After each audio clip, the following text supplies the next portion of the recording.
The little turtle's name was Tilly. She lived in a quiet pond ringed by reeds and willow trees, where dragonflies skimmed the water and frogs sang at dusk. Every morning Tilly would climb onto her favorite sun-warmed rock, stretch her neck as high as it would go, and watch the birds overhead. Swallows stitched the sky with looping threads. Herons rose slow and stately. Even the clumsy mallards managed to lift off the water with a few frantic flaps. Tilly envied them all. "I want to fly," she told the reeds one day. The reeds swayed and whispered, "Turtles walk, turtles swim, turtles do not fly."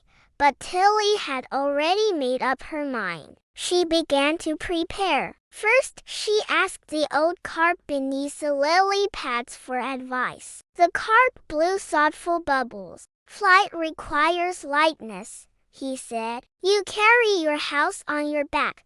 Tilly considered this. She tried leaving her shell behind on the bank, but the moment she stepped away, she felt naked and afraid. She hurried back inside it. The shell was heavy, yes, but it was home. Next, she climbed the tallest willow and watched an eagle soar on motionless wings. "How do you stay up without flapping?" she called. The eagle circled once and answered, "I borrow the wind." That night Tilly dreamed of wind. In the morning she waddled to the top of the hill beyond the pond, the highest place she knew. She waited for a strong breeze. When it came, she spread her short legs wide, lifted her head, and tried to borrow the wind the way the eagle did. The wind lifted her an inch off the ground, then set her down gently. It was the closest she had ever come to flying, and her heart thumped like a drum. She tried again and again. Each time the wind gave her a brief, teasing lift before letting her go. She never rose more than a few inches, but she began to feel the shape of the air, the way it curved and pushed. One autumn afternoon, a storm rolled in from the west. Dark clouds stacked high. The wind howled through the reeds and whipped the pond into whitecaps. Tilly felt the air grow thick with power. She climbed the hill one last time. Rain began to fall in heavy drops. This time when the gust came, it did not tease. It seized her. Tilly felt her feet leave the earth. The world tilted. For 3 breathless seconds she was airborne, shell and all, riding the furious wind like a leaf. Below her the pond flashed silver, the reeds bowed flat, the willow branches streamed like banners. She did not flap.